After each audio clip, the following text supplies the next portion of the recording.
자, 오늘 387페이지 결론과 뒷받침 증거입니다.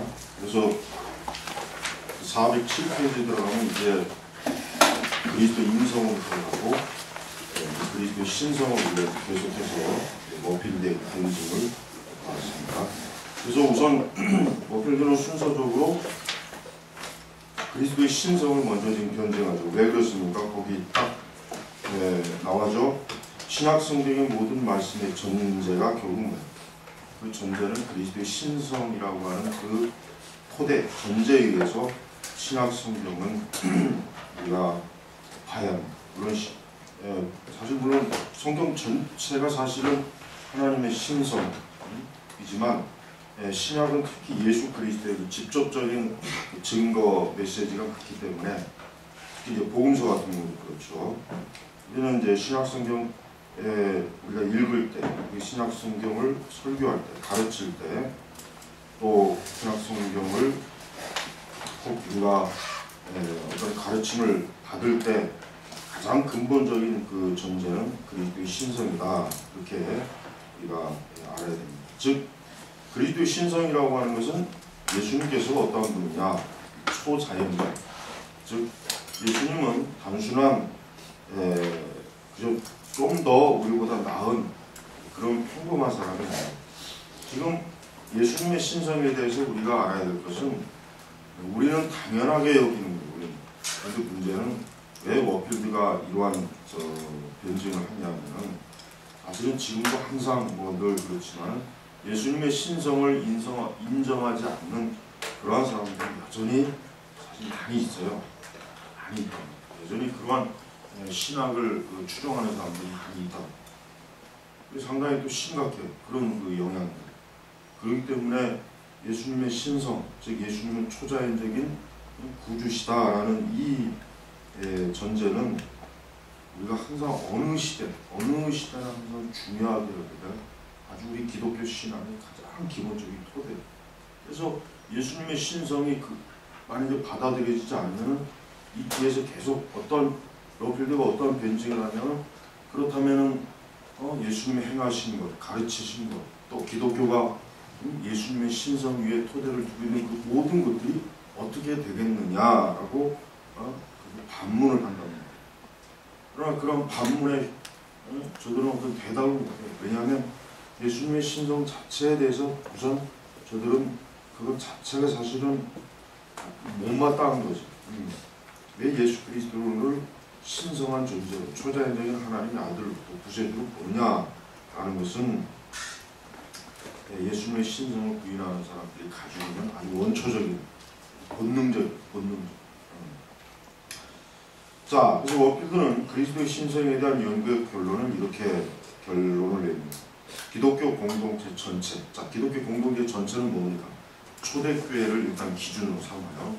그러나 초대교회뿐만 아니라 전 역사에 걸쳐서 적어도 기독교는 기독교 공동체 전체는 그 시작부터 예수 그리스도가 육신으로 나타난 하나님이시라는 사실을 확신했다. 특히 초대교회는 절대 예수님이 신성을 부인한 그러한 그들은 초대교회 이미 벌써 그들은 정통 기독교에서 벗어난 자, 이단자 그렇게 이미 딱 결론을 내버립니다. 그래서 절대 초대교회에서 예수님의 신성에 대한 어떤 보편적 가르침이 혹 있었다라는 그런 학자들의 글을 읽는다면 그러한 내용은 사실 근거가 없다는 것을 우리가 꼭 알아야 됩니다. 그래서 그 다음 그 내용에도 보니까 이 사실을 의심했다는 증거는 어디에서도 발견되지 않는다라고 지금 얘기를 하죠. 그러니까 예수님의 보편적 초대교회는 예수님의 신성은 당연하다. 그런 전제를 가지고 그들은 기독교 신앙을 받아들이고 전파하고 가르쳤단 말이에요. 그러니까 그런 보편적 교회 내에서 어떤 세력이나 누구도 예수님의 신성을 의심했다는 그런 증거는 없단 말이에요. 있다면 전부 다 영지주의 아니면 유대교 거기에서 그들이 말하는 것이지 적어도 정통 기독교 안에서는 그런 일이 없었다. 자, 계속해서 그 밑에 그 작은 글자를 좀 볼까요? 거기 보면은 그리스도는 자신을 하나님으로 주장하셨을 뿐만 아니라, 자, 이게 중요하죠. 자, 우리가 이제 예수님, 그러니까 예수님의 신성을 부인하는 반대하는 학자들이 주장하는 게 사실 이런 주장들이 있어요. 뭐냐면 예수님 자신이 자기의 신성을 적극적으로 변증하지 않았다. 그래서 그런 대표적인 본문을 지금 이 책에 보면은 지금 요 보면은 이 워필드가 특별히 세 본문을 가지고 지금 마가복음 3장 20절에서 22절하고 마태복음 19장 16절 17절, 그다음에 누가복음 12장 10절, 그다음에 마가복음 13장 32절, 또 마가복음 15장 34절, 마태복음 20장 46. 그러니까 지금 이러한 그 말씀 구조를 가지고 학자들이 주장하는 게 뭐냐면은 예수님 자신이 자신의 신성에 대해서 사실 부인했다. 예수님 자신은 절대 적극적으로 자기가 신성의 존재를 지닌 하나님이라고 그렇게 한 번도 얘기한 적이 없다라는 그 증거 본문으로 지금 이렇게 지금 몇 가지를 지금 워필드가 얘기를 하면서 이 중에서 한 3가지 정도만 이 책에 지금 간략하게 지금 변증을 해놨어요. 그래서 이따 한번 보고, 자, 그러니까 지금 그리스도는 자신을 하나님으로 주장하셨을 뿐만 아니라라고 하는, 지금 우리가 복음서를 읽어보면은 예수님은 분명히 뭐예요? 나를 본 자는 아버지를 보았다고 했단 말이에요. 나를 본 자.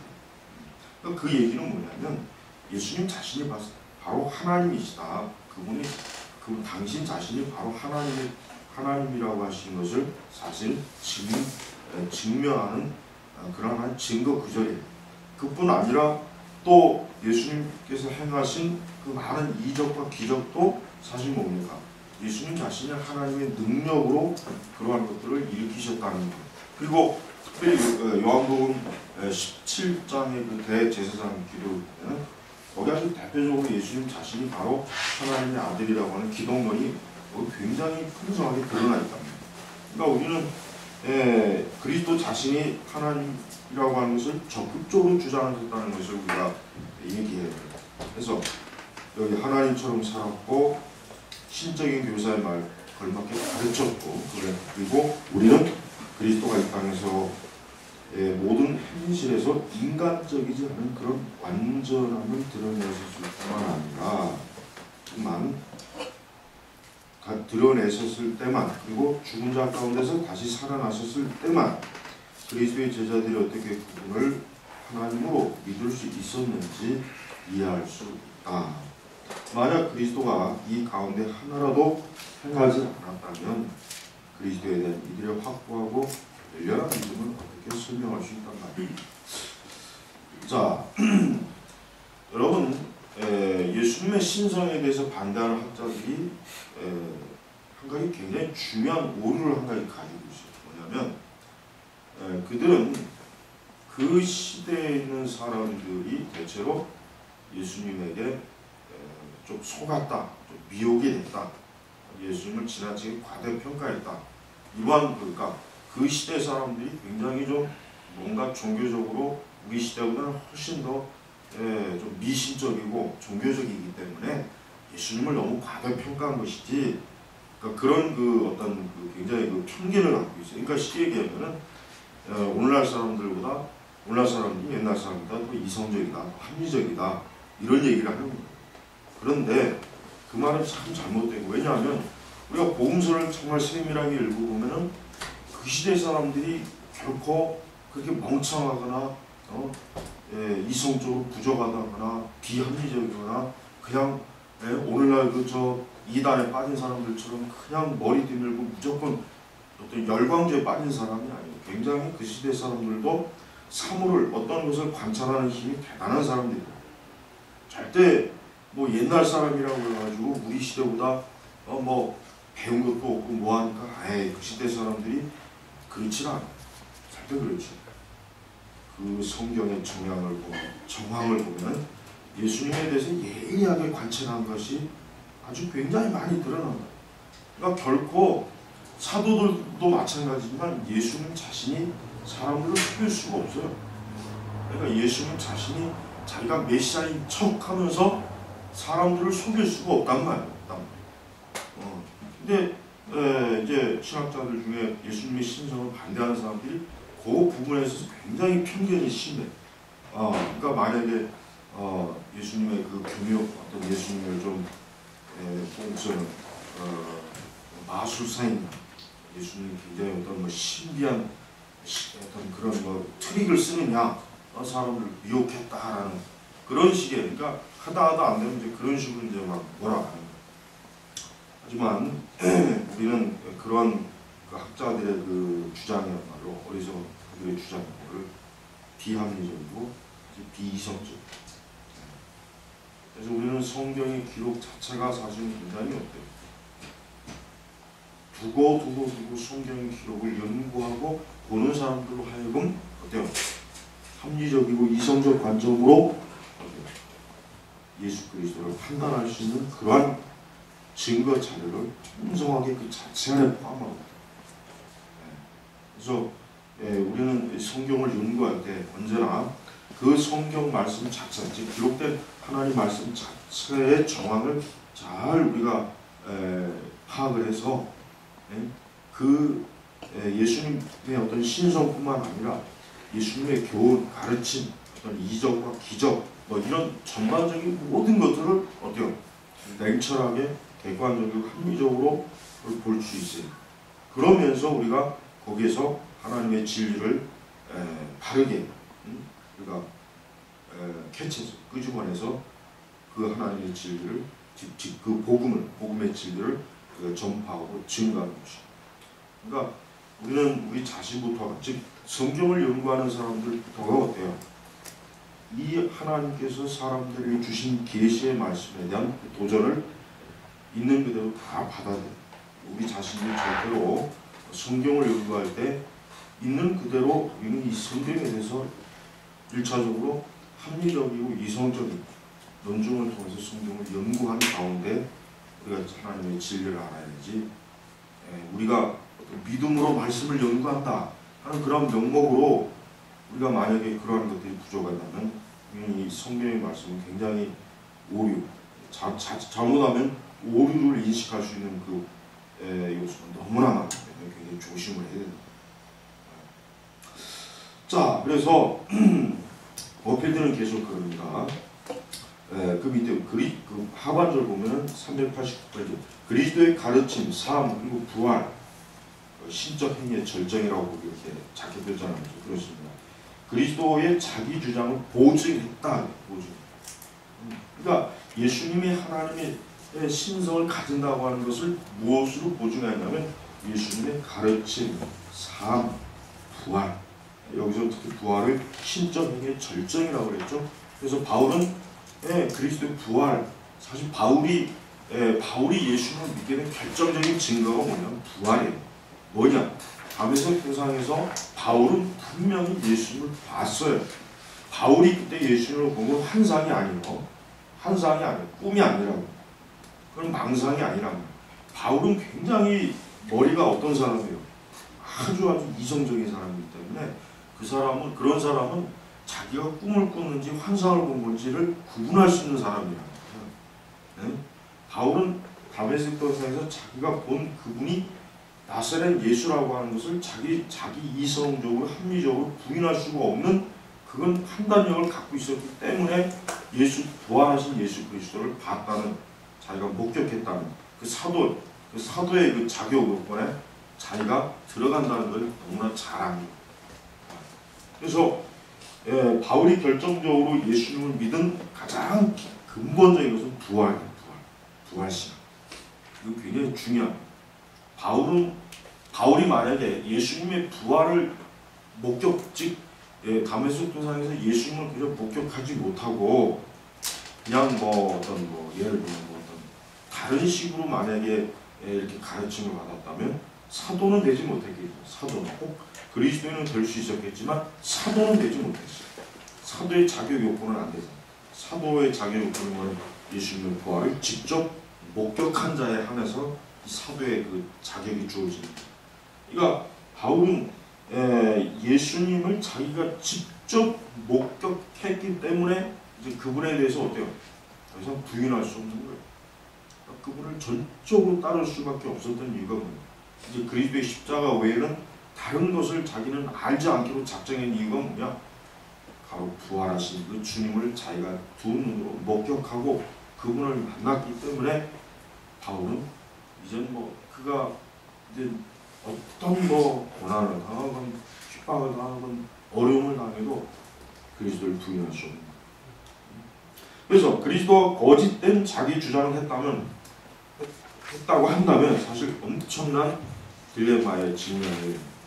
예수님의 자기 주장은 설명 불가능한 것이 되고 말이에요. 그렇죠? 예수님의 그 많은 그 가르침 자체가 특히 산상수훈 같은 경우도 그렇죠. 어떻게 그 예수님의 가르침과 예수님과 어떻게 분리가 되죠? 이 얘기는 뭐냐면 예수님의 인격과 예수님의 가르침은 어때요? 동일하다는 얘기예요. 지금. 그러니까 예수님의 가르침과 인격이 어떻게 이게 만약에 다르다면 이걸 어떻게 설명할 것이냐라는. 그러니까 이 신약 성경에 이렇게 귀한 이와 같은 참된 진리의 말씀을 가르친 그 사람이 거짓된 사람이라면 이게 어떻게 조화를 이룰 수 있느냐. 그 얘기를 하는 거예요. 그러니까 우리는 예수님의 가르침을 보면서 이러한 가르침을 할 수 있는 분은 절대 거짓말을 하거나 사기를 치거나 그러지 않을 것이다 라는 정직한 판단을 할 수가 있는 거예요. 그래서 예수님은 그런 엄청난 주장을 거짓으로 주장할 만큼 사악한 사람이었나? 예수님은 그런 극단적 광신자입니다. 거짓말쟁입니다. 정신병자입니다.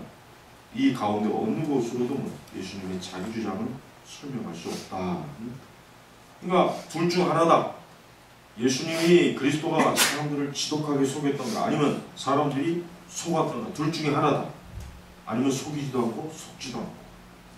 그러니까 예수님에 대해서 이와 같은 그분의 진실한 인격, 그 신성의 인격에 대해서 계속해서 변증을 합니다. 왜냐하면 워필드 당대에 바로 예수님의 신성의 인격을 부인하는 사람들이 신학교와 강의실에서 교회에서 점점 더 많아지는 것을 워필드가 목격해요. 자기 당대에 그걸 목격하면서 이래서는 안 되겠구나. 예수 그리스도의 이 거룩한 신성을 부인하는 이러한 그 시대적인 그 배경 속에서 워필드는 이러한 것들을 강력하게 지금 얘기하는 것입니다. 그래서 워필드의 결론 그 작은 글자를 보면은 아주 워필드가 얼마나 확신에 찬 예수님의 신성에 대해서 얘기하는지 거기 지금 나왔습니다. 그래서 예수님의 신성에 대한 주장은 꾸며낼 수 없다. 그런 주장에 참을 때만 예수님뿐만 아니라 예수님 믿는 자들도 설명될 수 있다. 쉽게 말해 예수님이 하나님이시라고 인정해보라. 그러면 모든 것이 질서 정연하게 맞아떨어지지만 예수님이 하나님이 아니시라고 했을 경우는 뭐예요? 성경 자체도 와르르 무너지는 거예요. 기독교의 모든 게 그냥 한순간에 아무런 교회라고 하는 그 초석, 반석 자체가 잘못됐다면 그 위에 뭘 세워놓든 다 무너지죠. 그래서 391쪽에 보면 신적 예수님은 추후에 예수님의 추종자들이 보아낸 것일 수 없다. 신적 예수님에 대한 증언은 기독교 시작까지 거슬러 올라가지만 자연주의적 예수님으로부터 성경이 증언하는 예수님이 더구나 그렇게 짧은 시간 안에 생겨나는 것은 불가능하다. 예수님의 활동 자체가 짧잖아요. 3년이라는 시간은 굉장히 짧은 시간이란 말이에요. 그러니까 그 짧은 시간에 그 요한복음에 보면은 굉장히 즉 거기에 기록하지 않은 굉장히 많은 사건들이 있었다는 걸 암시해요. 요한이 그 기록이. 그러니까 그 3년이라고 하는 동안에 얼마만큼 예수님이 신성한 능력을 엄청나게 많이 보여주시고 나타냅니다. 그러니까 분명히 성경에 기록되지 않은 이적과 기적이 수도 없이 있었어요. 수도 없이. 그러나 성령께서는 그 중에서 극히 일부만 극히 일부만 성경에 기록해 놓았을 뿐이지 사실은 엄청나게 많은 거예요. 그래서 바로 그 제자들이 그러한 것들을 목격하고 제자들 자신이 그런 것들을 목격하고 3년 동안 내내 그들은 예수님하고 살면서 그들은 아마 이런 정도 하도 예수님의 이적과 기적을 많이 봤기 때문에 그 이적과 기적이 일상화될 수도 있어요. 일상화될 정도. 우리는 이적과 기적이라고 하는 게 막 굉장히 놀라운 거예요. 그러니까 처음에 복음서 읽어보면은 제자들이 처음에 예수님의 그 신성의 그 이적과 기적을 굉장히 놀라지만 가면 갈수록 무뎌져요. 그게 안 나온단 말이에요. 왜? 하도 많이 봤고 하도 많이 겪었기 때문에 이제 그냥 놀라는 게 아니야. 그러나 첫 기적이나 이적을 봤을 때 굉장히 야 이분이 진짜 정말 하나님이시구나, 다른 분이구나. 처음에는 굉장히 반응이 제자들 자체도 컸는데 그 복음서 기록이 그 사복음서 기록 후대로 점점 갈수록 어떤 기적이나 이적에 대해서 제자들이 놀라는 장면이 한 장면도 아니에요. 왜 그러냐? 일상화됩니다. 예수님이 너무나 많은 병자도 고치고 이적도 해가고 그러니까 이제 늘 보니까 그게 적응이 돼버린 거죠. 사람이 그런다. 그러니까 이적이나 기적도 어쩌다 한번 봐야 이게 대단한 거지. 날마다 뭐 이 오병이어 생기면 당연히 그런 줄 알지 안 그러겠어요? 그러니까 우리는 그 예수님의 그 생애 자체가 짧은 시간 안에 그거를 인간이 어떤 인위적으로 의도적으로 자기가 어떤 속이려고 하는 의도로 이걸 하기에는 시간 자체가 짧고 그럴 만한 시간 자체가 공간도 않고 그래서 우리는 예수님 자신이 그 신성에 대한 증거는 이미 초대교회 때 꽉 뿌리내릴 수 있었던 이유 자체가 바로 예수님의 그 신성의 그 사역의 활동을 초대교회는 너무나 많은 사람들이 직접적으로 목격한 사람이 너무 많고 또 그 사람들이 꼭 다 죽었다고 해도 그들로부터 직접적으로 증언을 들은 사람이 역시 어때요?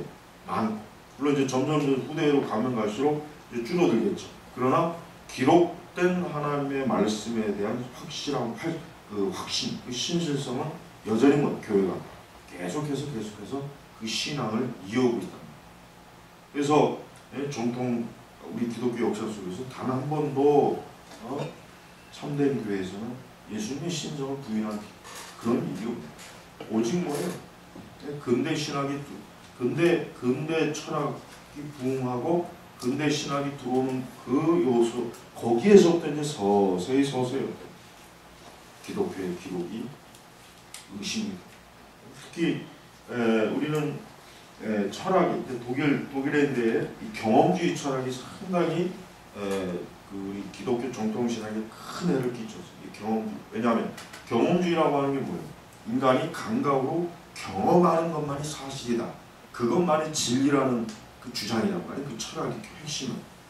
그러니까 사람이 자기가 경험할 수 있는 것, 자기가 실험해서 결과를 낼 수 있는 것만 진리지 그 외에는 진리가 아니다 이거예요. 경험주의 철학. 그렇다면은 자 기독교 신앙은 기독교 신앙이라고 하는 게 어떤 실험실에서 결과를 따져서 이게 증명이 될 수 있는 게 아니에요. 실험을 통해서 예수님이 살았다 죽었다 뭐 부활했다 그걸 증명할 수 있는 게 아니란 말이에요. 그러니까 그때까지 사람들이 기독교 신앙을 어느 정도 그래도 잘 믿고 있다가 이런 경험주의 철학이 갑자기 나오면서 그러면 기독교 신앙이라고 하는 것은 인간의 감각으로 느낄 수 있는 게 아니지 않냐. 그럼 이거는 진리가 아닐 수도 있지 않을까. 그런 생각들이 어떤 사람들의 머릿속으로 들어갑니까? 신학을 하는 사람들한테 들어가는 거예요. 그러니까 신학을 하는 사람들이 그러한 사상을 자료로 해가지고 성경에 나와 있는 많은 이적과 기적을 가만히 살펴보니까 이것은 인간이 경험할 수 있는 게 아니다라는 그 결론을 내려갖고 이런 것들을 다 빼버린다. 너무나 가장 중요한 것. 예수님께서 이 예수님이라고 하는 이 사람의 정체성이 뭐냐라고 하는 게 굉장히 이제 고민이 되는 문제지. 그러나 예수님의 그 행적을 보니까 많은 이적과 기적을 행했어요. 그러나 이미 그때는 그 신학을 연구하는 사람들이 보면 그 예수님의 그 행적을 있는 그대로 받아들이기는 벌써 이미 너무나 많은 철학의 영향을 받았기 때문에 별 고지고대로 안 됩니다. 그러니까 그런 것 요소들을 빼니까 어때요? 그냥 하나의 이제 더 이상 초월적이고 신성의 의미를 진 예수님이 아니라 그냥 우리의 스승, 우리의 본이 되는 그 정도. 그냥 사람들에게 어떤 좀 뭔가 그냥 좀 더 우리보다 더 높은 차원에 있는 그런 공자나 맹자나 이런 종류의 사람들로 이렇게 싹 보게 됩니다. 이 예수는 격하시죠. 그래서 우리가 자 여기 보세요. 중간에 그 391페이지 작은 글자로 보면은 예수님의 생일을 재현하고 재생산하려는 시도는 필연적으로 예수님의 생애 축소와 환원을 낳는다.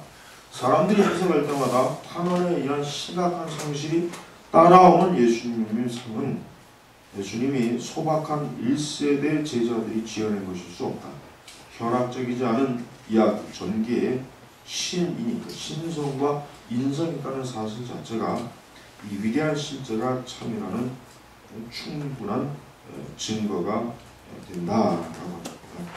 예수님의 생일을 재현한다, 재생산한다고 했을 때 사실은 예수님이 행하신 신적인 그 활동은 사실 어때요? 제외될 수밖에 없어요. 제거가 되거나 축소되거나. 그러나 그런 식의 시도는 결국 본래적인 예수님을 어때요? 가리는 그러한 요인밖에 안 되는 거예요. 그래서 워필드는 기독교 자체도 그리스도의 신성을 전제할 때만 설명이 가능하다고 여러 번 반복해서 지적합니다. 초자연적 예수님에게 그 기초를 두고 있는 초자연적 기독교의 존재를 설명하기 위해서 초자연적인 예수님이 필요하다. 자, 바로 이 초자연이라고 하는 말을 빼자. 결국 근대신학과 현대신학은 예수님이 좋다. 다 좋다. 그러나 이 초자연적인 것만 빼면 된다. 초자연적인. 그러나 사실은 그게 안 돼요. 성경에서 초자연적인 하나님의 역사를 뺀다면 뭐가 남겠어요? 아무것도 안 돼요.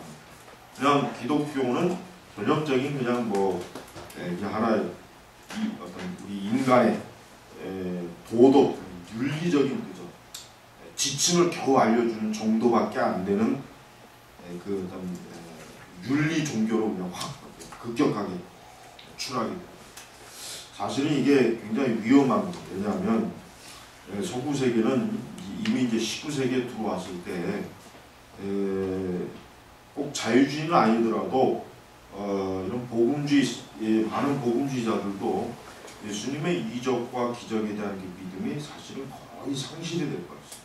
그렇다고 해서 그 사람들이 예수님의 신성과 인성을 부인하는 건 아니에요. 그렇다고 그들이 성경에 기록된 하나님의 이적과 그걸 부인하는 건 아니에요. 그럼에도 불구하고 실제로 그들은 그와 같은 하나님의 초자연적인 역사에 대해서 사실 거의 믿음을 잃은 상태가 많아요. 그게 굉장히 사실은 참 주의해야 돼요. 그러니까 사실은 우리가 오늘날 이제 우리 특히 개혁주의도 마찬가지고 보험주의도 마찬가지고 우리가 은사주의를 이렇게 배격한다는 구실로 기독교의 초자연성을 부인하고 그걸 부인하진 않아도 그거를 다루지 않으면 큰일 납니다. 나는 지금 이게 가장 위험하다는 생각. 그러니까 우리가 극단적 자유주의자들처럼 예수님의 그런 다 노골적으로 부인한다. 그러나 그렇게 하지 않고 우리가 혹 예수님의 그 신성과 인성을 다 인정하고 또 성경에 기록된 걸 다 받아들인다 해도 여전히 우리의 가르침과 우리의 신앙 속에서 교회가 이런 하나님의 초자연성을 잃어버리게 그걸 의식하지 않음에도 어떻게 되냐? 그러면 그런 기독교는 사실은 죽은 기독교가 되어버립니다. 조심해요. 사실은 개혁주의가 이 점에서 가장 치열해요. 이거는 정말 표면적으로 드러나요. 많은 개혁주의 설교자들 보면은 너무나 이제 뭐 이제 은사주의에 대한 뭐 어떤 그런 강박관념이 있어서 그런지 어떤 하나님의 초자연적인 능력과 역사에 대해서는 어때요? 입을 꽉 다물고 산다. 우리가 방언을 없다고 해가지고 방언은 분명히 그 초대교회 그 성경에 기록된 사도행전의 방언은 분명히 중단됐어요. 그렇다고 해서 성령의 역사가 사라진 건 아니란 말이에요. 지금도 하나님의 성령의 역사는 역사해요. 네. 복음이 역사되어진다는 자체가 그건 뭐예요? 하나님의 성령이 역사한다는 증거랍니다. 복음 자체가 그냥 우리가 이렇게 뭐 강의실에서 아니면 사람들에게 전한다고 해서 복음이 들어가는 게 아니라고요. 그보다 중요한 그 복음이 증거될 때 성령께서 그 복음을 역사해 주지 않으면, 인간에게 조명해 주지 않으면 복음은 아무리 좋은 복음, 정확한 복음이라도 그 복음을 통해서 구원받을 수는 없다고. 그러니까 문제는 뭐예요? 문제는 아무리 정통신학이든 진정한 의미에서 정통신학은 하나님의 초자연성이 반드시 역사되어야 된다는 걸 강조하는 그런 신앙을 가져야 돼요. 근데 그런 데서 오류에 빠진 게 은사주의예요. 그렇다고 우리가 은사주의를 분명히 구별해야 잘못된 거니까. 그렇다고 해가지고 하나님의 놀라운 초자연적인 역사를 부인하는 거예요. 그거를 그러니까 공개적으로나 뭐 나는 믿습니다라고 해도 교회에서 가르치지 않잖아요. 가르치지 않는다. 그럼 그건 부인하는 거랑 마찬가지죠. 가르치지 않는데 그 부인하는 거 아니겠어요? 이게 큰 문제. 선교사들이 19세기 많은 선교사들이 선교하러 갔다가 제일 놀란 게 뭔 줄 알아요? 자기네 나라에서 자기들은 평생 보지 못한 하나님의 그 놀라운 이적과 기적의 역사를 보고 이 선교사들이 깜짝 놀랐어요. 자기들은 평생 보질 못한 거거든. 그렇다고 해서 그들이 뭐 자유주의 신학을 영향을 받은 것도 아니야. 보수 정통 신학을 받았는데 막상 선교지에 가서 복음을 전하니까 진짜 귀신이 쫓겨나는 역사도 있고 병을 치는 역사도 있고 그게 실제로 나타나거든. 그러니까 그때 그들이 굉장히 딜레마에 빠진 거예요. 분명히 자기들은 그동안 정통신앙을 가졌다고 했는데 왜 한 번도 이런 역사가 없었냐? 그건 뭐예요? 초자연성에 대한 기독교에 대해서 저들이 영적 감각을 잃어버린 거예요. 그러니까 우리가 이제 특별히 우리가 개혁주의를 공부하지만 조심해야 돼요. 우리가 은사주의에 대한 어떤 결벽증 때문에 하나님의 초자연적인 역사까지도 우리가 이게 저기 만약에 이게 막혀버리면 큰일 나요. 그럼 그 기독교는 죽어버린단 말이죠. 마귀가 그냥 기독교를 효과적으로 죽이는데 가장 좋은 무기야. 근데 내가 볼 때는 이제까지 내가 이렇게 적어도 내 개인적으로 살펴보면은 개혁주의를 한다는 그 많은 목회자들이나 교회 이런 거 보면은 외국도 마찬가지고 우리나라도 마찬가지고 이 하나님의 신성의 초자연적인 걸 강조하는 내가 이제까지 본 적이 없어요. 저들이 물론 복음에 대해서 굉장히 순수하고 그런 얘기를 많이 해요. 그러나 실제로 하나님의 초자연적인 것에 대해서 설교하거나 그걸 중요하게 하는 사람이 별로 거의 없어요. 거의 없다. 근데 문제는 그게 얼마나 큰 영적 재앙을 우리 개혁주의권에 가져오는지 알아요. 왜? 그런 것들을 다루지 않기 때문에 사람들이 어디로 갑니까? 은사주의로 갑니다. 은사주의가 사기를 치든 뭐라든 간에 적어도 인간은 본성적으로 어떤 초자연적인 갈망이 있단 말이에요. 사람의 본성에는. 어떻게든 그 초자연적인 갈망이 있는데 그걸 그릇되게 가게 놔두면 안 되는데 그걸 그릇되게 가는 거예요. 그릇되게. 응? 오늘날 이런 문학을 봐요. 판타지 문학이라는 게 왜 번성하는 줄 아는 영화는 초자연적인 갈망을 거기서 충족받으려고 하는 거란 말이에요. 근데 왜 정통 기독교는 그걸 놓치고 있냐 이거. 아니 우리가 왜 성경에 기록된 그 많은 초자연적인 것들을 왜 가르치지 않고 강조하지 않냐요. 왜? 은사주의에 대한 그 어떤 두려움. 이러다가 우리도 은사주의에 빠지는 거야. 우리가 바르게 교리만 바르고 있으면은 은사주의는 얼마든지 막아낼 수 있다. 그건 문제가 안 돼. 그러나 문제는 우리가 하나님의 초자연성을 만약에 우리가 놓치게 되면 기독교 자체가 잃어버려요. 우리는 기독교라고 하는 게 그냥 하나의 철학의 종교가 되면 큰일 나요. 그러니까 내가 얘기하는 게 왜?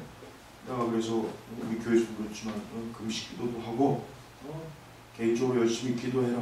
열심히 하나님의 능력을 바라봐. 이게 왜 그러냐면 단순히 어떤 교리적인 말만 가지고 기독교 신앙이 이루어집니다. 자, 예수님의 신성에 대해서 왜 워필드가 이렇게 왜 변증하냐? 예수님 자신이 하나님의 아들이에요. 그 아들이라는 자체가 초자연성이란 말이에요. 초자연성. 원래 아들이 아닌데 아들로 취급된 게 아니라고. 원래부터가 하나님의 아들이었단 말이에요. 제2위격. 네. 요한복음 1장 1절에 그 로고스 그분이란 말이에요.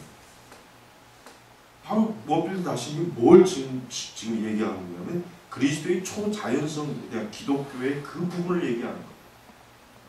그러니까 메이첸도 기독교의 자유주의에서 얘기하는 게 뭐예요? 기독교는 자유주의와 다르다. 자유주의라고 하는 건 순전히 인간의 철학에서 나오는 거예요. 인본주의. 그러나 기독교는 뭐예요? 하나님의 영광스러운 능력. 거기서 나온 거예요. 그러니까 그걸 구분해 주잖아요. 메이첸. 네? 그러니까 우리가 지금 이 워필드의 이 글을 읽으면서 이 워필드 글을 오늘 우리 식으로 잘 적응을 해야 돼요. 우리 시대는 이 보수 복음주의 교회, 특히 이제 우리는 개혁주의 신학을 추구하니까 칼빈주의 개혁주의를 추구하니까 알아야 될 것은 종교개혁자들이 그들의 그 가르침 속에는 그 당대의 로마 카톨릭과의 그 싸움에 거기다 거의 모든 힘을 다 쏟았단 말이에요. 그러다 보니까 다른 데 쏟을 여력이 없었다고. 다른 데. 그러다 보니까 이 종교개혁주의자들의 주류의 가르침에는 예수님의 이적과 능력과 초자연적에 대한 가르침이 굉장히 적다. 그 사람들이 부인한 건 아니지만 적기 때문에 그 영향이 자꾸 후대로 와가지고 점점 갈수록 그리고 개혁주의 신학, 어떤 정통 교리 신학을 가지게 되면 초자연성에 대한 신앙을 갖지 못하니까 그러니까 약화되는 그러니까 약화되는 왜 20세기에 들어와서 왜 개혁주의가 이렇게 폭삭 주저앉느냐? 기독교의 초자연성, 자연적인 이런 것들을 개혁주의가 제대로 충분히 가르치지 않고 전파하지 않는다. 그리고 그거를 새롭게 나타난 변정 기독교 사이비 은사주의가 마치 자기들이 그 신앙권을 가져갔다. 그러다 보니까 은사주의는 엄청나게 광범위에 확산이 되는데 우리가 바른 기독교, 복음 가르친다는 우리의 그 정통 신앙은 가면 갈수록 어떻게 돼? 입지가 막 줄어들어. 그러니까 여러분 절대 우리가 살아가는 데 있어서 하나님의 능력, 하나님의 초자연적인 능력이라고 하는 관점을 잃어버리면 큰일 나. 이걸 잃어버린다는 것은 기독교 자체를 잃는다. 그래서 하여튼 지금 이 지적한 걸 여러분이 잘 이해하고 알아들어야 돼요. 자, 392페이지 보면은 거기 밑에 보면은 먼저 객관적 측면을 생각해보자. 하르나게 그 자유주의 아주 기독교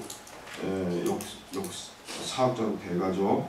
기독교 확장이나 폰톱스의 원시 교회 그리스도의 삶 같은 책을 읽어보라. 그런다 신적 능력보다 못한 능력으로 이런 일들이 일어날 수 있었겠는지 질문합니다. 게다가 이런 일은 2000년 이교 세계에서만 일어난 것이 아니라 이후 모든 세대에 반복해서 일어났다는 사실을 잊지 마요. 세상을 대대 정복하고 또 정복한 것은 기독교뿐이다.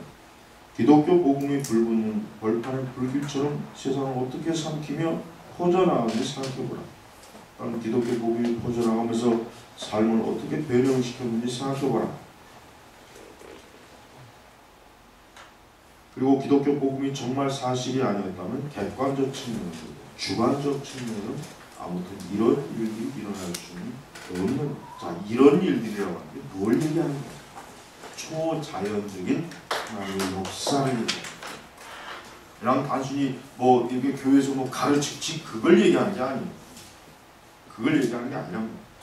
그러니까 정말 하나님의 전능하신 신적인 그리스도의 능력이 없다면 어떻게 기독교라고 하는 종교가 이 세상을 정복할 수 있었겠느냐. 초대교회부터 지금까지 어떻게 무슨 능력으로 왔겠느냐. 왜 가능하지 않다 이거죠. 그리고 무엇보다도 이제 그리스도인들은 바로 그와 같은 하나님의 초자연적인 능력에 의해서 그들은 어떤 사람이 됐습니까?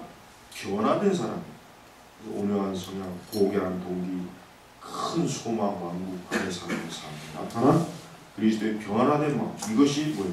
그리스도인들을 감화시킨 분이 하나님이라는 남아있는 증거다. 그래서 이와 같이 오필드가 지금 변증하는 건 뭡니까? 기독교라고 하는 증거가 그냥 단순히 이론적으로 뭐 복음을 가르치고 말씀을 가르치는 것으로만 내려왔다면 기독교는 이 세상을 어때요? 이 세상에 확장되지도 못했고 더군다나 사람을 근본적으로 변화시키지 못했을 것이다. 못했다 이거죠. 그러나 하나님의 초자연적인 신성의 능력으로 어때요? 인간을 변화시키는 무엇보다도 이게 제일 중요해요. 인간을 야만인들을 거룩한 사람으로 변화시키는 야만인들. 그래서 여러분들이 이와 같은 이 그리스도의 신성의 능력을 우리가 알지 못하면 우리의 기독교라고 하는 것은 그냥 한낱 뭐예요? 철학자들의 종교 철학자들의 놀이밖에 안 되는 거예요. 나는 우리 개혁주의가 이게 가장 나는 심각한 지 개혁주의가 제일 지금 아주 지금 치명적인 지금 위험이 뭐냐?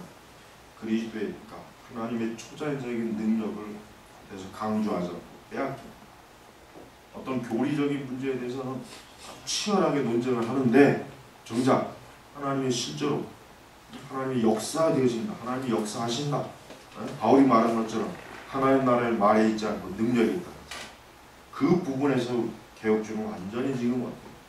완전히 지금 바닥이요. 전혀 지금 각성을 못해요. 그래서 이런 균형을 잘 가져야 돼. 이걸 놓치면 안 돼. 우리가 저 뭐 오순절 은사주의자들에 대한 두려움 때문에 그런 걸 하면 안 된다. 오히려 저들의 잘못되는 것들을 오히려 더 온전한 진리로 드러내줘요. 자, 394페이지 쪽에 봅니다. 이쪽으로 보면은 거기 하반절 보면은 비평학자들이 재구성한 예수님은 예수님이 초래한 결과를 설명해주지 못하는데 비평학자들은 이 자명한 사실을 어떻게 놓쳐버릴 수 있는지가 오필드의 지속적인 궁금증입니다. 비평학이 역사적 원천에서 어떤 예수님을 추출해내든지 실제 존재한 예수님은 예수님이 세상에 초래한 결과를 설명해주는 예수님이다. 자, 거기서 이제 작은 글씨가 이제 나오죠. 역사적 원천에서 발견되는 예수님이 이런 결과들에 나타나는 바로 그 예수님이라는 것은 부인할 수 없다. 신적 예수님에 대한 역사 기록은 예수님의 영향을 경험한 이들의 고학물이라고 하는 전제에서 신적 예수님을 이런 결과들과 무관한 다른 예수님을 대체하는 것은 역사 기록에 신적 예수님이 있다는 사실을 설명해주지 못합니다. 예수님의 첫 신봉자들이 예수님을 신적 예수님으로 의식했다는데 해명이 필요한 것이 아니라 이후 수많은 예수님의 신봉자들이 의식해서 신적 예수님이 힘해졌다는 주장에 해명이 필요하다. 왜냐하면 예수님에 대한 후자의 평가는 예수님이 세상에 남겨주신 주제의 결과대로 모순되기 때문입니다. 그러니까 우리는 이렇게 역사적으로 우리 기독교가 예수님에 대해서 예수님을 믿은 그 사람들, 그들이 어떻게 예수님을 의식했는지, 인식했는지에 대한 그 명확성을 잘 살펴보라 이거예요. 자, 마지막으로 오필드는 죄인에게 필요한 예수님은 어떤 예수님인지 모릅니다. 이게 이제 중요하죠. 그렇죠. 결국 기독교에서 말하는 예수님은 어떤 예수님입니까? 구속주입니다. 구속주. 우리 대속주요, 구속주의. 예수님은 그냥 어떤 고상한 윤리나 예절을 가르치고 오신 분이 아니죠. 그렇죠? 예수님은 무슨 뭐 어떤 고상한 종교적인 뭐 체계를 세우시려고 오신 분이 아니에요. 근본적으로 예수님은 십자가에서 우리의 죄를 대속하시는 구속주로 오신 거야. 왜? 우리의 죄 때문에, 인간의 죄 때문에, 인류의 대속을 위해서. 예. 그러니까 그렇다면 예수님이 하나님의 아들이 아니었다면, 예수님이 신성의 존재가 아니었다면은, 그렇다면 그런 예수님이 십자가에서 죽는다고 해가지고 사람들의 죄가 씻어지나요? 복음이 됩니까? 안 되죠. 그럴 것 같으면 굳이 뭐 예수님이 육신을 입고 이 땅에 올 필요가 없죠. 그죠? 뭐 사람들 중에 좀 괜찮은 사람 십자가에 매달아 놓고 우리를 대신해서 희생한다, 대속한다. 이러지 뭐 하려고 예수님이 이 땅에 왜 굳이 오겠어요? 예수님이 신성을 지신 하나님의 아들, 구약시대부터 하나님께서 구약의 제사를 통해서 모형으로 보여주신 그 희생 제물이 바로 예수님이랍니다. 그래서 그분만이 십자가에서 죽으셔서 우리의 대속주, 우리를 위한 대속주가 될 수 있는 유일한 분. 그러나 자유주의 비평학자들이 얘기하는 그 예수님은 암만 십자가에서 어떤 식으로 죽던 간에 우리의 죄를 대속할 수 없어요. 그죠? 신성이 결여된 그런 예수님이 어떻게 우리의 죄를 무엇으로 씻겠냐? 무엇으로? 씻을 수가 없다. 그래서 우리가 이러한 근대 합리주의가 권한 예수님에게 우리 피를 채울 능력이 없죠. 우리 죄도 해결 못할 뿐만 아니라 우리의 마음도 생각도 우리 삶 전체를 신성이 결여된 그런 예수님은 우리는 믿을 필요가 없어요. 믿을 필요가 없어요. 그러나 그분이 하나님의 아들이시기 때문에 우리는 당연히 그분에게 우리 자신을 의탁하고 믿고 그분을 의지하고 그분에게 우리 자신을 전적으로 맡기는 거예요. 자, 396쪽에 이에 대해 빌드는 답하기를 모든 진실한 종교 경험의 주된 요소를 자리 잡는 깊은 도덕적 정죄감은 죄책감을 달래버리는 모든 시도의 저항입니다. 그러니까 모든 종교에 깊이 숨어있는 그 요소가 뭐냐, 결국 인간의 죄책감을 좀 달래보려고 한다 이거죠. 그렇죠? 종교라고 하는 게. 네? 정죄감은 죄에 대한 배상을 소리쳐 요구한다. 이런 죄 문제를 어떻게 처리할 수 있는가? 우리는 죄 문제를 해결할 수 있는 분을 어디서 발견할 수 있는가? 이게 아주 가장 결정적인 참 그 변증. 다른 모든 걸 떠나서 결국은 뭐 사실 세상에 많은 종교들이라고 하는 게 결국은 인간이 뿌리 깊게 가지고 있는 죄에 대한 어떤 죄책감, 죄에 대한 배상, 그 죄를 처리하는 문제를 가지고 뭔가 고민하는 그 요소가 있는데, 과연 그렇다면 또 그러면은 그 예수님이 하나님의 아들이 아니고 그분이 초자연적인 신성을 가지신 분이 아니라면은 기독교라고 하는 종교도 결국 뭐냐 이거 별 의미가 없죠. 아무 의미가 없어. 오직 뭡니까?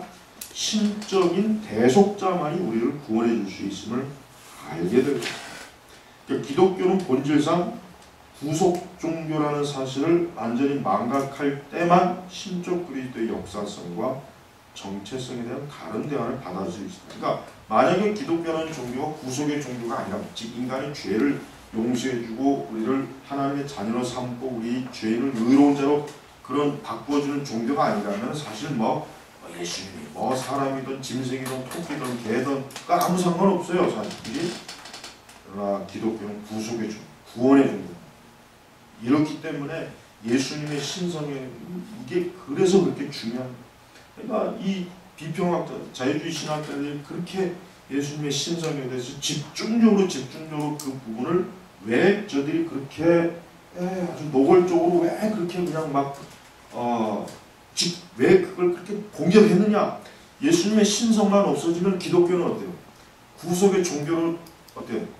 그 구속의 종교의 자리에서 와르르 무너져. 완전히 그러니까 별 볼 일 없는 그냥 종교가 될 거예요. 우리 기독교에서 모든 걸 다 남겨놓고 단 한 가지만 빠지면은 우리 기독교도 별 권리는 뭐 그리스도의 십자가 구속 요거 빠지면 기독교도 그냥 다른 종교와 별로 다를 바가 없어요. 그냥 계율을 지키고 종교적인 의식을 행하고 그저 뭐 좋은 사람이 됩시다. 선한 사람이 됩시다. 뭐 어떤 그 정도밖에 안 되는 거예요. 그러나 기독교는 뭐 죄를 용서하시고 구속하시는 유일한 종이에요. 자, 이제 논쟁으로 그리스도의 신성에 대한 공격. 아까 이제 얘기했죠. 아까 초반부에 보면은 그리스도의 신성에 대한 공격이라고 해가지고 이런 비평학자들이 예수 그리스도의 신성을 의심케 하는 그 성경 본문 그 중에 이제 지금 뭐 워필드는 몇 가지를 추론했고 거기에서도 이제 세 가지만 그냥 약간 지금 다루고 있어요. 먼저 마가복음 3장 20절에서 22절. 자, 마가복음 3장 20절에서 22절을 보면 예수님의 친족들은 어때요?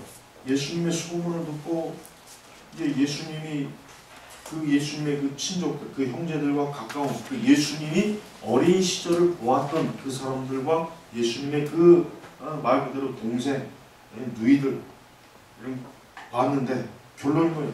아, 저 예수가 미쳤다. 그러니까 이런 그 가까운 가족이, 그러니까 가까운 친척이 예수님을 이렇게 미쳤다고 평가했다면 예수님이 정말 하나님이겠느냐? 라고 이렇게 이제 의도적으로 의문을 제기한 거죠. 그러니까 바리새인들과 사두개인들이 예수님을 부인한 건 이해할 수 있다. 그러나 예수님의 함께 자란 그의 형제들과 그의 가족들, 친족들은 예수님을 어떻게 모르냐? 첫 반응이 뭐예요? 예수님 부활 이후에나 사실은 야고보 같은 예수님의 그 동생도 예수님의 신성, 하나님의 아들 메시아라고 믿었죠. 그러나 사실 그 전까지는 이 예수님의 그 친족들을 예수님을 그냥 미친 사람. 그래서 예수님이 뭐라 그랬어요? 선지자가 자기 고향 외에서는 대접받지 않을 데가 없다. 누구라도 그러니까 예수님의 여기 잠깐 나오죠. 중간에 398조. 예수님의 형제들도 갈릴리에서 시작된 예수님의 사역에 대해 상대적이나 충분한 지식이 없었고 예수님 부활 이후 비로소 예수님을 믿게 되었다. 그러니까 사실은 쉽게 얘기하면 예수님의 형제들, 예수님의 친족이라 할지라도 어때요? 혈과 육으로 예수님을 믿을 수는 없는 거예요. 그러니까 혈과 육으로 예수님을 믿는다는 건 말이 안 되죠. 영적인 거예요. 영적인 거예요. 그래서 우리는 예수님 자신이 그의 가족들에게, 그의 친족들에게 신뢰를 받지 못했다고. 그러니까 하나님의 아들로 신뢰를 그 초대생을 받지 못했다고 해서 예수님의 신성을 의심할 근거는 전혀 없는 거죠. 그래서 뭐라 합니까? 390회 예수님의 풍성 자체는 예수님에 대한 부정적 평가 때문에 격화되지 않는다. 격화되지 않는다. 그러니까 우리는 학자들의 그런 비평학자들의 그런 잘못된 항의에 우리는 충분히 답할 수 있어요. 자, 마태복음 12장 31절에 32절. 예수님은 자신을 성령 아래 놓았다 주장합니다. 예수님은 자신의 역사를 사단의 능력으로 치부하는 것에 유일하게 용서받지 못하는 죄, 성령을 모독하는 죄를 범하지 말라고 경고했다라고 했죠. 그러니까 이제 바로 예수님께서 이제 다른 건 다 용서받아도 성령님을 모독하는 것은 이 세상에서나 오는 세대에서나 용서받지 못한다라고 했다. 그러니까 학자들은 그 예수님의 말씀을 가지고 봐라. 예수님이 왜 성령님께 대한 모독은 용서받지 못한다고 하면서 자기를 모독하는 것에서는 용서받을 수 있다고 하느냐. 그러니까 이거 보니까 예수님이 성령님과 동격의 신성을 지닌 분이 아니지 않느냐, 뭔가 열등한 분이 아니냐라는 그런 그 비평학자들의 의문을 제기합니다. 그러나 이제 워필드는 뭐라고 합니까? 정말 이 말씀이 예수님 자신이 하나님보다 못하다는 고백인가? 이 워필드는 예수님의 말씀에는 그런 식의 하위나 열등이 조금도 담겨져 있지 않다. 그렇게 얘기를 해요. 그러니까 즉 예수님과 성령의 양자의 실적 위험은 그 어떤 종속도 존재하지 않는다라고 이렇게 워필드는 그러니까 예수님의 말을 지나치게 확대 과장했다 이거죠. 비평학자들이 예수님 말씀을 지나치게 확대 과장해서 마치 예수님 자신이 성령께 종속된 하위로 종속된 그런 식으로 해석을 하지 말아라. 그건 잘못된 것이다.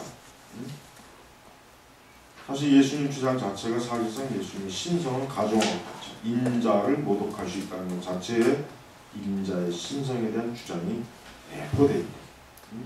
그렇지 않다면 예수님이 자신을 모독한 죄가 용서받을 수 있다고 밝힐 필요가 있는가라고 그렇게 얘기하는 거예요. 근데 이제 워필드는 이 책에서 지금 잠깐 나오죠. 저자도 근데 성령을 모독하는 죄에 대해서는 워필드가 구체적으로 드러내질 않았어요. 이게 조금 아쉬워요. 사실은 이제 성령을 모독하는 죄가 무언가라고 하는 것은 사실 다른 학자들마다 이제 의견이 좀 다르긴 해요. 근데 성령님을 모독한 죄가 뭐냐라고 이제 그런 질문이 오면은 나는 단호하게 결국 성령님을 모독하는 죄는 복음을 받아들이지 않는 거죠. 왜? 복음 자체가 복음 자체만으로 전한다고 해서 그 복음의 효력이 일어나는 건 아니에요. 내가 예수 그리스도의 십자가의 말씀을 아무리 잘 증거해도 그 자체만으로 사람이 구원받는 건 아니에요. 그걸 믿는다고 해서. 거기에는 뭐가 있어요? 성령의 역사이지. 그러니까 1차적으로 복음을 부인하는 사람은 사실 뭐예요? 그건 성령님을 부인하는 거예요. 왜? 성령님께서는 그 복음을 증거하는 것 때문에 이 땅에 오신 거란 말이에요. 성령이 뭐 할 일이 없어갖고 이 땅에 보냄을 받았겠어요? 할 일이 없어갖고. 왜 예수님께서 승천하신 이후에 왜 오순절에 왜 성령님을 왜 보내셨냐 이거. 그 목적이 뭐겠냐. 우선 교회를 세우는 거예요. 그럼 교회는 왜 세워요? 복음을 전하려고 세우는 거예요. 복음을 전하. 그러니까 이제 이 책에서는 나오지 않은 것이지만은 예수님께서 성령을 모독하는 그러니까 여기도 나와요. 모든 죄와 모독은 사하심을 얻되 성령님을 모독하는 거에 대해 용서받을 수 없다는 얘기는 결국 뭘 얘기하는 겁니까? 복음을 받아들이지 않는 거죠. 복음을 받아들이지 않는 게 성령님을 모독하는 죄라는 거예요. 그러니까 그 죄를 잘 알아요. 너무나 많은 좀 뭐라 그럴까 좀 잘못된 사람들이 자기가 성령님을 모독한 것 같다고 그런 또 그냥 헛소리 망상에 빠져요. 거기에 또 한 번 빠지면 대책이 없어요. 자기가 성령님을 모독한 것 같다고. 자기는 절대 구원받을 수 없고 자기는 예수님 믿어도 멸망할 것 같다고. 그 망상이요 망상. 그 정신병이에요 정신병. 나는 아주 그런 말하는 사람이 제일 아주 참 이게 어떻게 무슨 약을 먹여야 약도 없이 사실. 너무 지나치게 이렇게 과대 망상에 빠지면 큰일 난다. 우리 교회도 예전에 있었어. 누군지 난 말은 안 했지만 지금은 없어. 왜? 아니 하나님의 의도, 예수님의 의도는 뭐냐면 우리가 예수님을 믿고 그분 안에 거하면 우리는 용서받은 거예요. 용서받은 거예요. 그러니까 진정으로 예수 그리스도를 믿었으면 용서받은 거예요. 그러니까 더 이상 거기다 대고 쓸데없는 추론을 하지 말란 말이야. 자기가 내가 성령을 모독한 것 같다. 아무래도 구원받지 못할 것 같다. 그런 생각 자체가 벌써 뭐야? 벌써 복음에 대한 생각을 못하게 가로막는 사단의 회방이잖아요. 회방. 왜 그걸 모르냐? 영적으로는 너무 잘못된 방향으로 민감한 사람은 참 문제. 영적으로 무관심한 사람도 문제지만 영적으로 지나치게 그 예민한 사람이지. 예민한 사람. 그러니까 특히 이 마태복 이런 말씀, 마태복음 12장 31절 말씀, 모든 죄와 모든 사하심을 얻게 성령을 사하심 얻지 못해. 이 말에 제가 좀 걸려놓은지 말아야 돼요. 이거 어디선가? 자, 마태복음 19장 16절에 17절. 예수님은 자신을 죄인으로 인정했다는 주장. 뭐합니까? 거기 이제 부자 청년 나오죠? 어찌하여 선한 일을 내게 묻느냐. 선한 이 오직 한 분이시라. 내가 생명에 들어가면 계명을 지키라. 그러니까 이 말씀을 딱 들어보면 그럼 예수님 자신은 선한 것이 아니냐? 아니지 않느냐? 그러니까 요 말을 또 이제 비평학자들 자 봐라. 예수님이 선한 분 오직 하나님만이시다니까. 당신이 아니다. 그러니까 요 본문을 가지고 이제 이렇게 해석을 하는데 워필들은 뭐라고 했습니까? 헬라어 내게 지나친 중요성을 부여한 잘못된 해석이라고 주장한다. 그러니까 예수님이 지금 하신 말씀의 의도는 예수님 자신이 지금 부정하고 하나님만 완전하신 분이라는 그런 뜻이 아니다 이거지. 그런 뜻이 아닌데 너무 지나치게 요 매라고 하는데 내게라고 하는 요거를 너무 지나치게 확대 과장했다. 그러니까 예수님은 뭡니까? 중반에 예수님은 자신과 하나님을 대조하신 것이 아니라 하나님과 하나님이 공포하신 율법이 생명에 들어가는 규칙의 유일한 원천임을 매우 강조하고 지적하신 것뿐이다. 가장 정확하게 얘기해서. 그러니까 지금 여기서 지금 말하는 그 포인트는 뭐냐면 예수님이 하나님보다 의롭지 못하다. 지금 그걸 예수님이 얘기하는 게 아니라 뭐예요? 지금 젊은이가 뭐 때문에 지금 왔어요? 영생에 대한 관심 때문에 온 거예요. 영생. 그럼 당연히 거기에 대한 해답을 주기 위해서 지금 예수님이 대화를 지금 하나하나 순서적으로 이끌고 있잖아요. 그 뭐예요? 하나님이 공포하신 율법이 생명에 이르는 유일한 규칙의 원천임을 매우 강조합니다. 물론 이제 이 부자 청년은 자기는 다 지켰다 했지만은 결국 나중에 너의 재산을 다 팔아 가난한 자에게 팔고 나에게 오라 하니까 부자 청년은 그냥 근심하고 돌아갔단 말이에요. 그러니까 뭐예요? 그러니까 청년에게 결국은 그 청년 자신이 결국 사실은 하나님의 계명을 온전히 지키지 못했어요. 자기는 다 지켰다고 했지만 지키지 못한 거예요. 사실은. 그러니까 예수님이 사실 그걸 그 청년에게 깨닫게 한 거예요. 그래서 우리가 예수님께서 하신 말씀을 잘못 해석하면 거기 403페이지 자기 글자 봐요.